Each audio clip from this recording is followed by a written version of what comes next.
Good afternoon, good afternoon. Welcome back to Air Radio Salguero Spin today, 8 June 2021. As usual, Monday to Friday. The bulletins from Banjul to Gambia. Today we are going to concentrate on point newspaper. So let's start with the headlines in English, then after in Mandinka. The first headline on point newspaper: lady commits suicide after reportedly drinking sniper pesticide. How Gambia's records situation began. After 1965, NRA's director explained. NHRC chairman laments on would be tortured bill. World Bank expects Gambia's GDP to grow by 6.2% in 2023 report. British High Commission celebrates 96th birthday and platinum jubilee of Her Majesty Queen Elizabeth II, 70 years old in the throne. And national news from Point Newspaper: Petroleum Ministry validate free feed in tariff and net metering scheme. Early morning signals awareness forum for communities underway. Child Fund distribute 2,250 hygiene kits to displaced children in Furnies.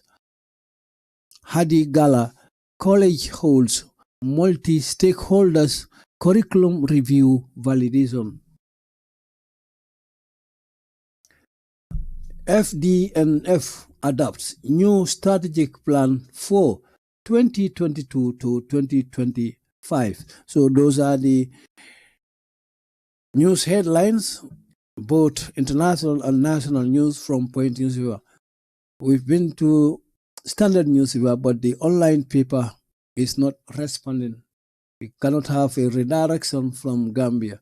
So we are going to stay on Point Newspaper in English and Mandinka. We start with the first story. The first story on Standard Newspaper: lady commits suicide after reportedly drinking sniper pesticide. This one by Modu Jau. Point reporter, read by Hajaram Air Radio Salguero Spin. Now the details. Identified as Sandra, a Nigerian lady residing in Bakote in the Kanifing municipality, has reportedly committed suicide after allegedly drinking a sniper pesticide. The Point has been reliably informed. The circumstances leading to her suicidal act couldn't be established at the time of gathering the report. However, security personnel are currently investigating the matter with a view to getting to the root of the incident.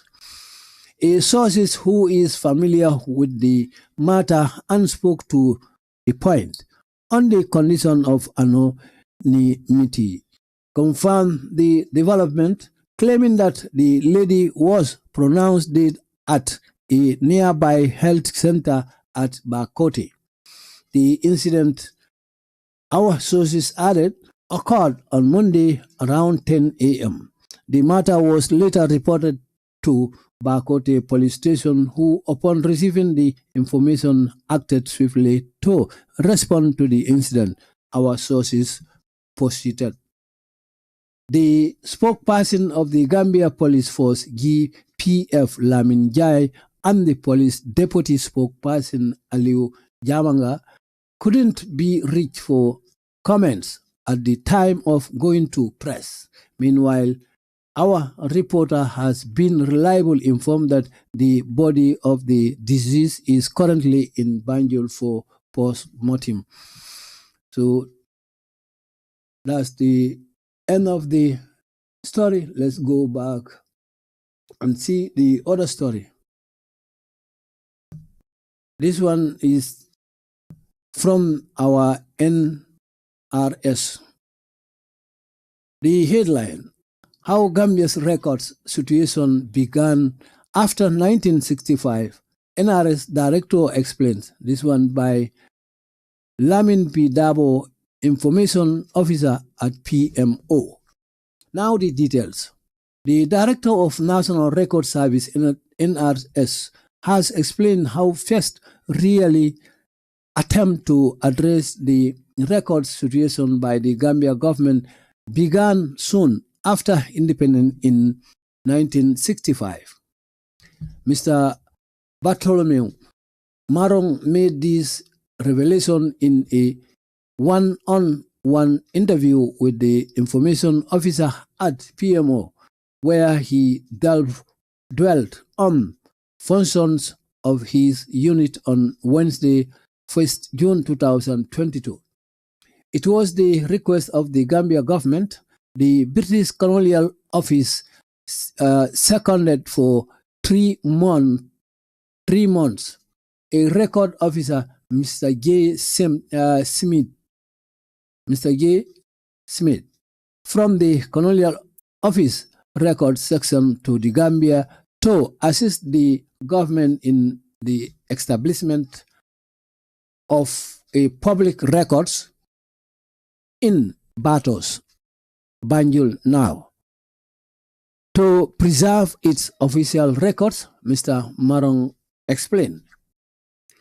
He described his unit as a center for excellence in managing all forms of public records and archives, service using innovative technology, adding that the main functions of NRS was derived from its 1993 Act, which include ensuring good records keeping within public service and other institutions.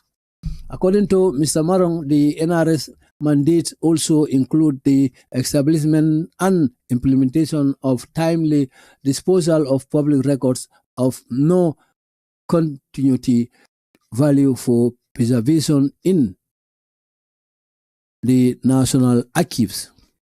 He added some of archival repository under the control of the director or in such other place of deposit designated by the advisory committee.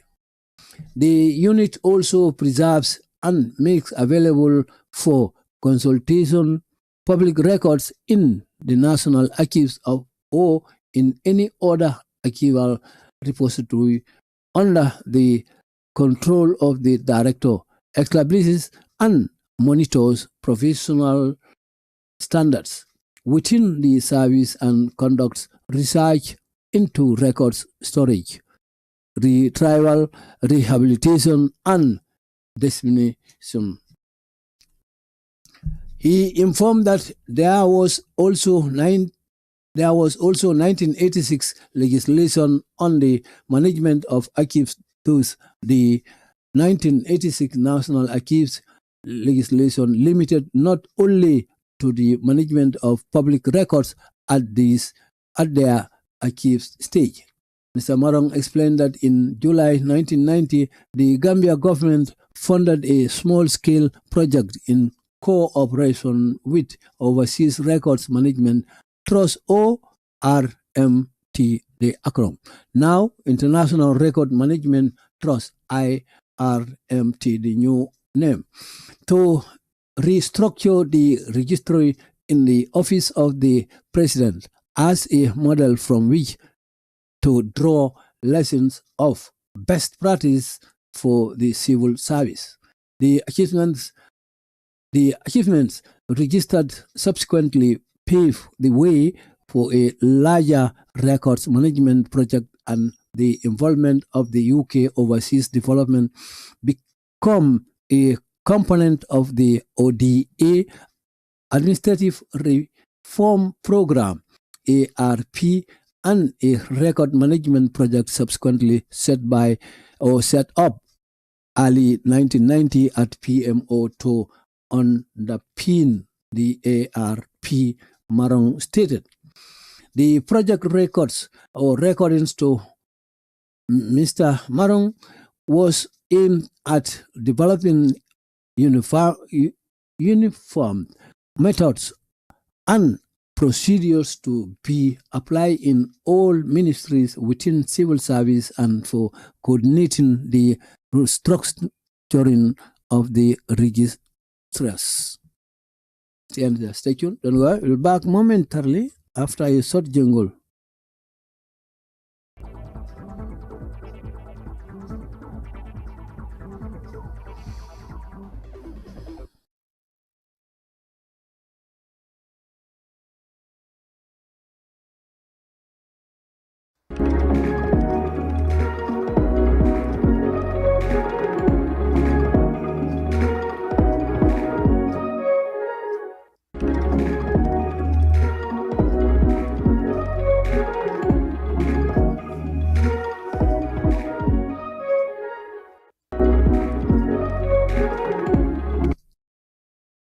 Welcome back, still with Point newspaper.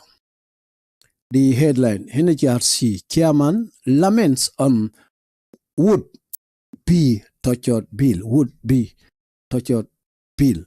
This one by Ismaila Sonko, Point reporter. Emmanuel D. Diouf, the chairman of the National Human Rights Commission in NHRC, has said that the Gambia has presented the Prevention and Prohibition of Torture Bill 2020 before the National Assembly. Mr. Diouf made this remark during their recent engagement with the press at the NHRC headquarters in Kotu. He said the bill is yet to be enacted into law. The importance of the bill was portrayed by President Adama Barrow during the opening of the legal year in February 2021, at which the president, further promised that it would be approved, he added. Chairman Diouf added that the NHRC also investigated a complaint of alleged human rights violations against the Drug Law Enforcement Agency Gambia DLEAG Akron during the year under review reporting year. According to him, the commission found that the complainant's rights to protection from inhuman treatment and the right to personal liberty guaranteed by Section 21 and 19, respectively, of the 1997 Constitution were violated. He said the challenges continue to affect the effective protection and enjoyment of the rights against torture, cruel and inhuman degrading treatment. He noted that the Gambia does not have a law that expressly criminalizes torture. As such, prosecution of perpetrators remains a challenge. Some alleged perpetrators of torture and their accomplices in the previous regime continues to hold senior positions in the government. He mentioned that law enforcement officers have limited knowledge of human rights in the execution of their work, and there is the absence of effective remedial mechanisms such as proper and impartial investigation and disciplinary mechanisms in law enforcement that perpetuated the culture of impunity.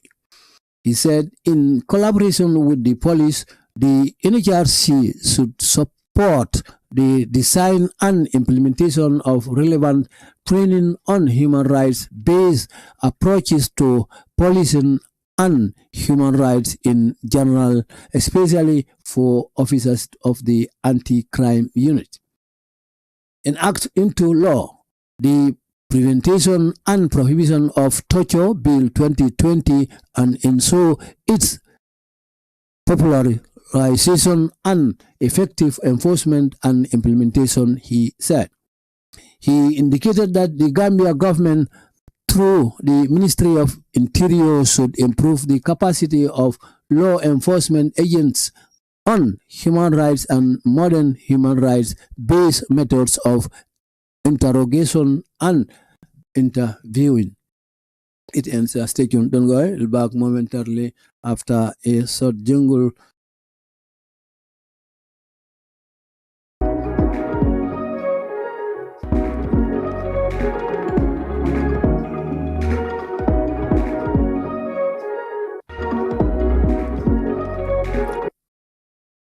Welcome back. Still with Point Newspaper. The headline: World Bank expect Gambia's GDP, that means gross domestic product, to grow by 6.2% in 2023 next year report. This one by Pa Modu Cham Point. Read by Hajar Air Real Sal Jeruno Spain. Here our YouTube channel and our 4 Facebook pages. Subscribe to our YouTube channel. Share with your friends and loved ones, and likewise on our Facebook pages. The World Bank report on the Gambia Economic Update, GMB, and EU indicates that the country's gross domestic product, GDP, growth is expected to rise to 6.2% in 2023. That means 3.3% per capita, and to 6.5% in 2024, that is 3.6% per capita.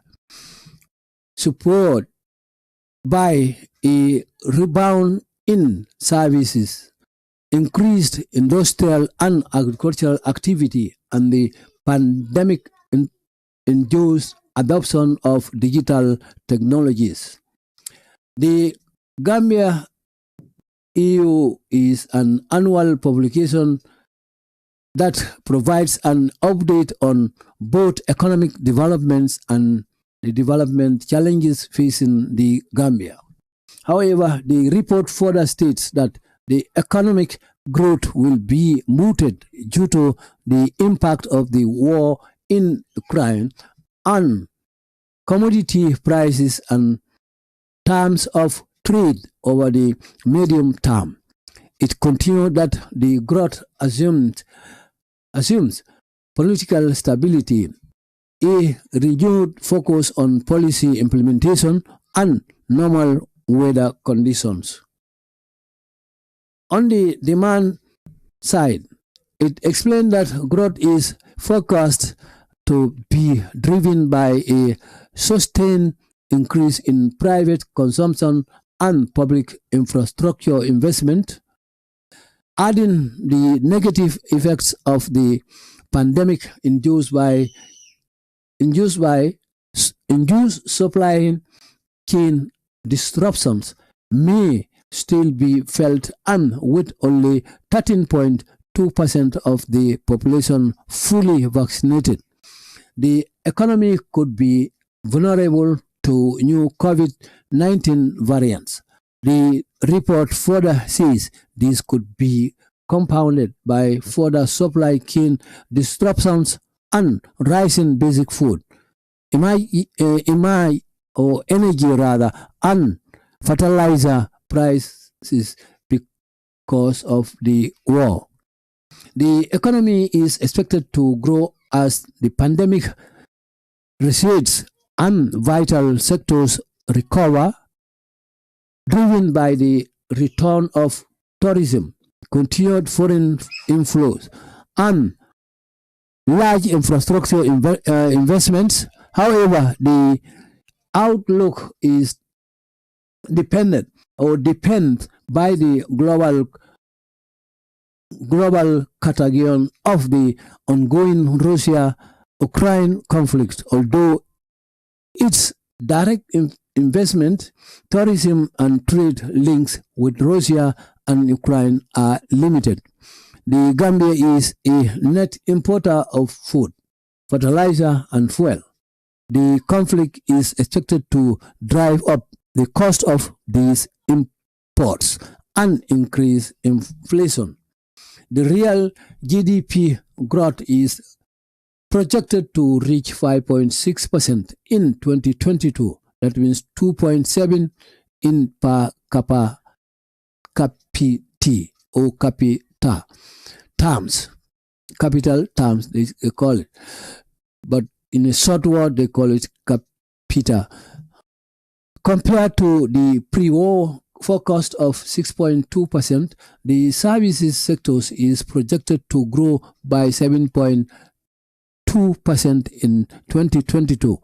Agriculture should grow by 2.0% in 2022, assuming favorable weather and industrial output by 4.9% in 2022. On the demand side, remittances are expected to continue supporting private consumption and investment in construction and improve the external position.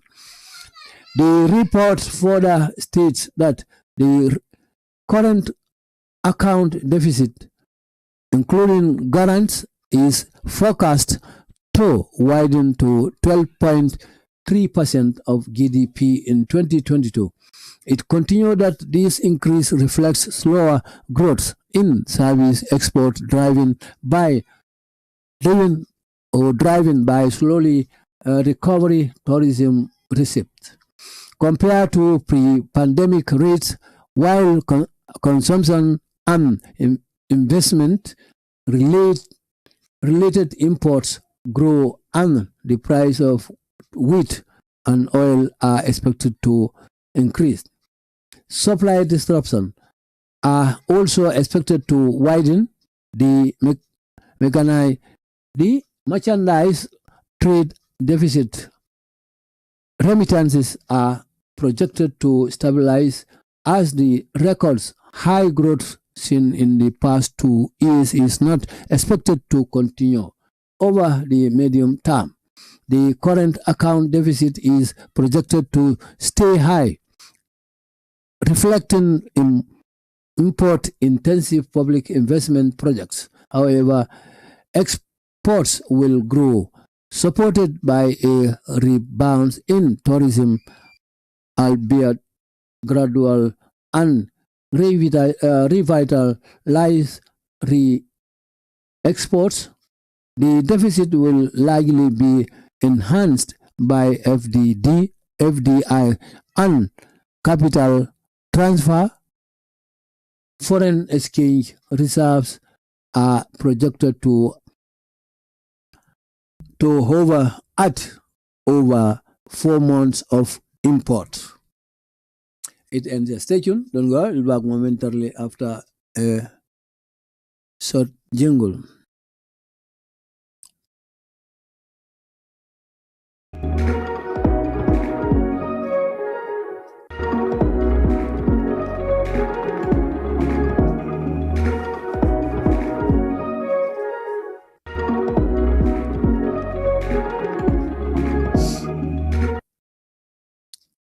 Welcome back. Still with Point Newspaper. This one is a press release. The headline: British High Commission celebrates 96th birthday and platinum jubilee of Her Majesty Queen Elizabeth II. Now the details. The British High Commission recently hosted government officials, members of the diplomatic community, partners and friends to a reception to celebrate the 96th birthday of Her Majesty Queen Elizabeth II and the 70th year of her service to the people of the United Kingdom and the Commonwealth. This year's celebration was particularly historic as it is the first time in the history of the United Kingdom a monarch has signed ran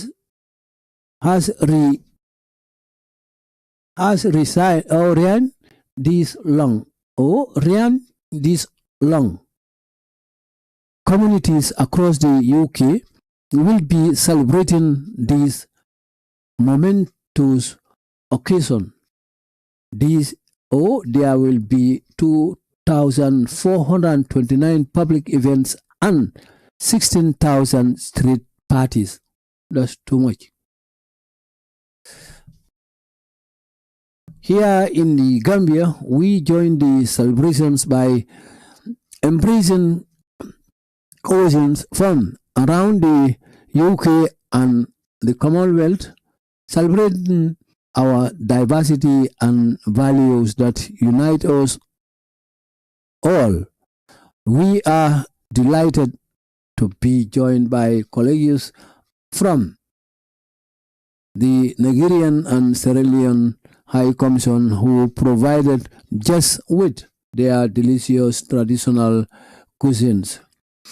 The British High Commissioner David Belgrove, OBE, during his speech, recognized and celebrated the friendship between the Gambia and the UK.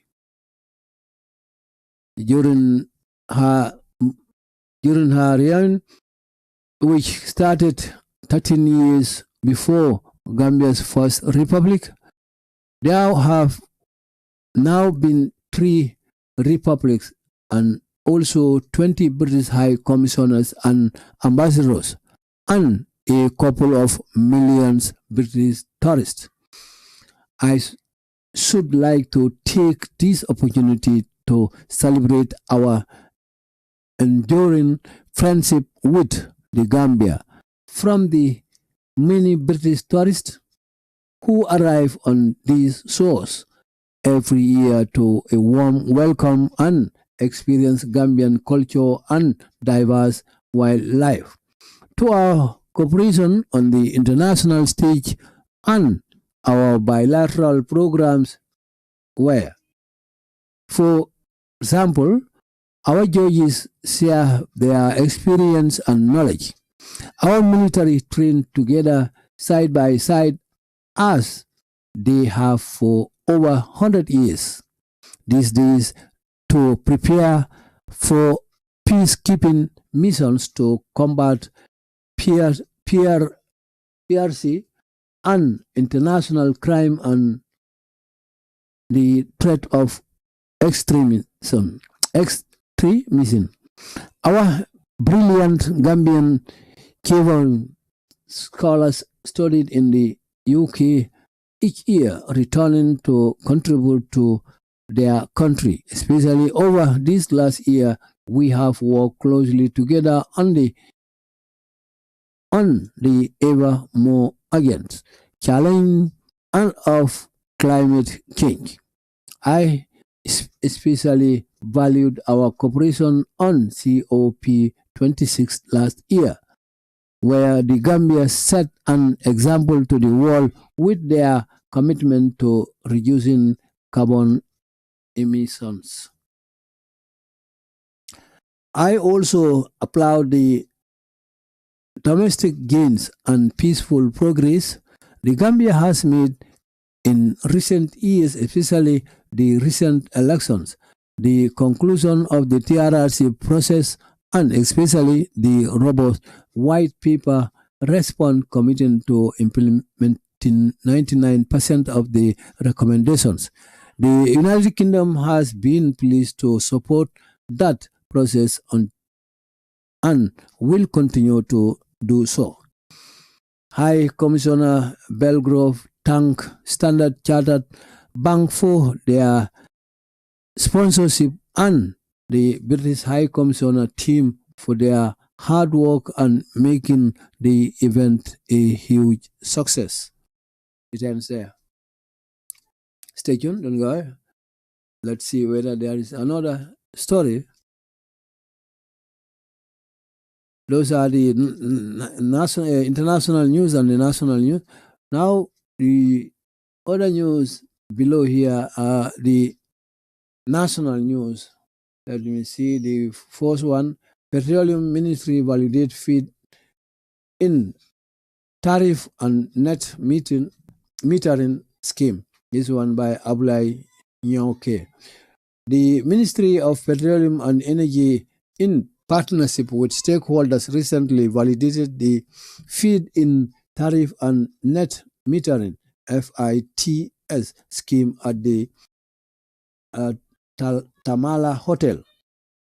The objective of the Technical Assistance Program is to promote the development and distribution of renewable electricity systems connected to the grid. The to ensure stability, thereby increasing sharing of grid connected to renewable electricity. At the opening ceremony, Alhaji Manjang, Deputy Permanent Secretary at the Ministry of Petroleum and Energy, recalled that in 2013, the Gambia government, with support from the European Union, developed the initiative and model for Gambia. However, since the development of this model, there have been numerous bottlenecks, including administrative, to implement the tariff and net metering scheme (FITS). He explained that primarily FITS seeks to encourage the adoption of small renewable energy system, making the installation of renewable electricity system more affordable for owners of the system. The FITS, he added, also encourage electricity consumers to become more energy efficient, saying some users benefit directly by being credited for electricity they generate beyond their own requirements. In addition, FITS promotes the diversification and decentralization of electricity production. By decentralizing the electricity production, it becomes less susceptible to problems such as natural hazards or maintenance issues affecting the operation of a centralized power supplier. Diversification also buffers the electricity market against supply issues that may arise in relation to a particular fuel source. He disclosed that in many countries, they have proven their ability to stimulate rapid and large-scale renewable energy market development, as well as the development of less mature renewable energy technologies and the participation of small and medium-scale renewable electricity production. He also observed that at the utility side, the existence of FITS schemes have the ability to reduce issues of low voltage along the electrical grid by boosting the voltage level, especially of those areas at the tail end of the electricity distribution. It ends there. So stay tuned, don't go ahead. We'll be back momentarily after a short jungle.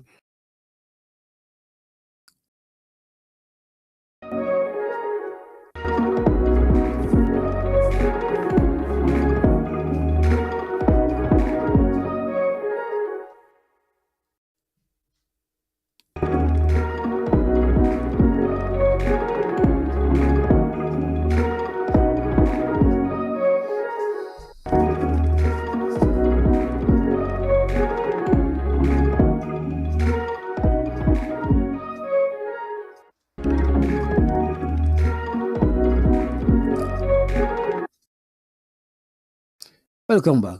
Still with Point in Silver. The headline: Early Warning Signals Awareness Forum for Communities underway by Cherno Omar Bob.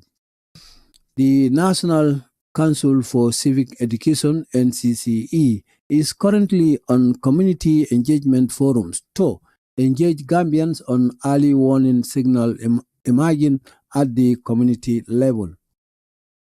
The 9-day forum, funded by the UN Peace Building Fund (PBF), through UNICEF commenced in Basse last Saturday. The theme of the forum is inclusive approaches to early warning and addressing emerging peace and security challenges at the grassroots. The engagement seeks to discuss and critically diagnose and analyze challenges and threats to peace and security through community early warning mechanism. Yusufa Bojang, Program Manager of NCCE, said the activity involves 9-day face-to-face reflection sessions in 3 administrative regions of the Upper River, Central River, CRR, and Lower River regions. 3 sessions will be conducted in each of the selected regions, targeting about 315 participants such as the women, youths, community leaders, physically challenged, and the decentralized structures, alcohol, CFs, and VDCs, and WDCs across the selected regions.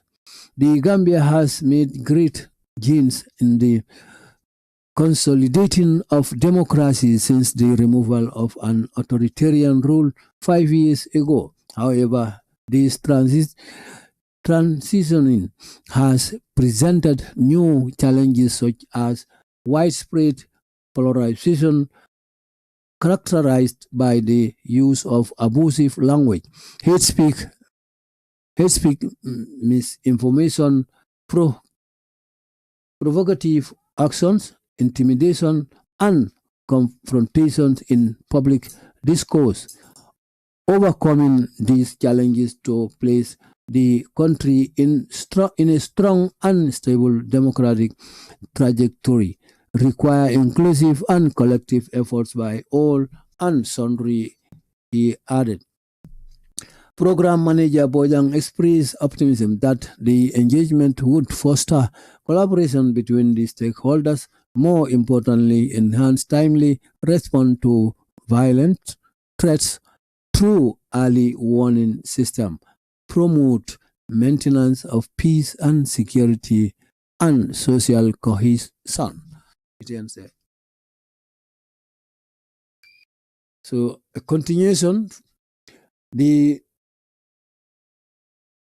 convergence is to create a platform for stakeholders to open up the discourse, emerging peace and security challenges through the community early warning mechanism, as well as the capacities required to strengthen early warning system at community level and address the current and emerging issues that could jeopardize national peace and security, and provide recommendations for the way forward. Bojang assured that they would continue with their determination to build and consolidate a mature political culture in which all citizens, regardless of gender and age, are more aware of and fully exercise their civic rights and responsibilities, as well as participate effectively in nurturing and consolidating the country's striving democracy. Ndei Bande, Secretary General of Mothers Club, thanked the NCCE for always reaching out to them in peacekeeping peace to ensure that they live harmoniously. Preaching peace to ensure that they live harmoniously. This is not the first time that NCCE is reaching out to us. With the help of them, I happen to learn so many things, like my rights as a citizen and what is really expected of me as good citizen, and also to have we can maintain peace among one another, she said, while adding that this engagement could not have come at a better time than now, he said. It ends there. Stay tuned, don't go away. Back momentarily with another national news from Point Newspaper, that is child phone distribution. Child phone distributes 2,250 hygiene kits to displaced children in Phoenix. This one by Lobby Jallo. Now the details. As part of child phone's efforts in ameliorating the living condition of displaced children affected by the last skirmish between the Senegalese forces serving economic in the Gambia and the MFDC separatists. Child Phone International, the Gambia recently distributed 2,250 hygiene kits to affected communities in the Phoenix. The presentation ceremony was held at Sibanor Community Association in Fonyi, Bintang last Friday. At the presentation ceremony, Alhaji Jajo, chairman of Fonyi Ding Federation FDDF, expressed delight to witness yet another support from Child Fund, the Gambia to displace children in the Phoenix. Acknowledging that Child Fund International, the Gambia has been true partner. Jajo noted that Child Fund has been supporting its local partner, Fonyi Dinding Federation, in past, recalling that some time ago they donated solar lights to provide light for children in the Phoenix.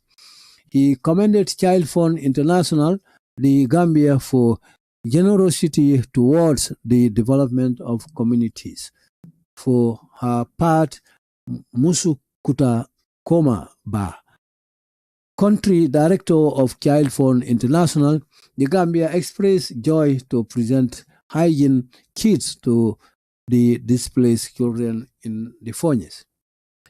It is a pleasure to represent Child Fund International, the Gambia, in giving out these items. It has no difference with what we have given in the past months.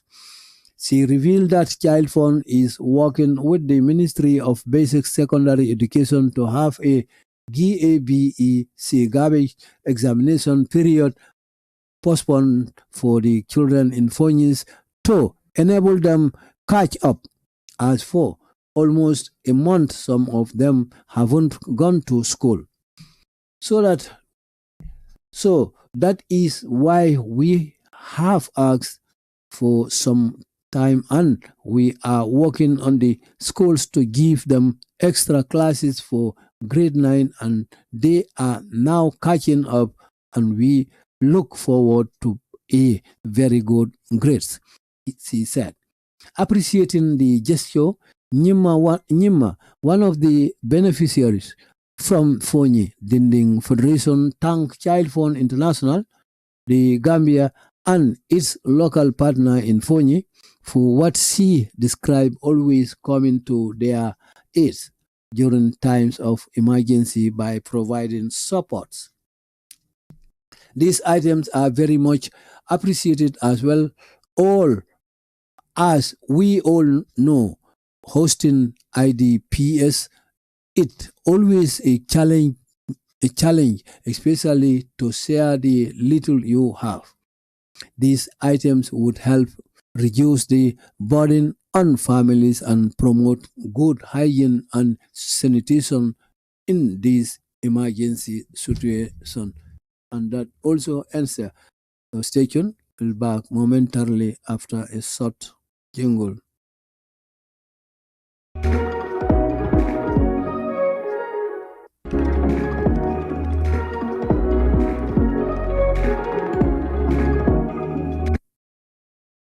Welcome back, still with Point in Siva. Hadi Gala College holds multi-stakeholders curriculum review validation. This one by Ismaila Sonko. Now the details.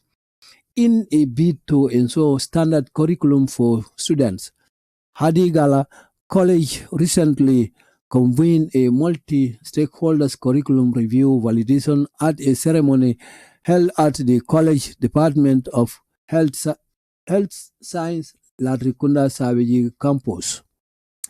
Dr.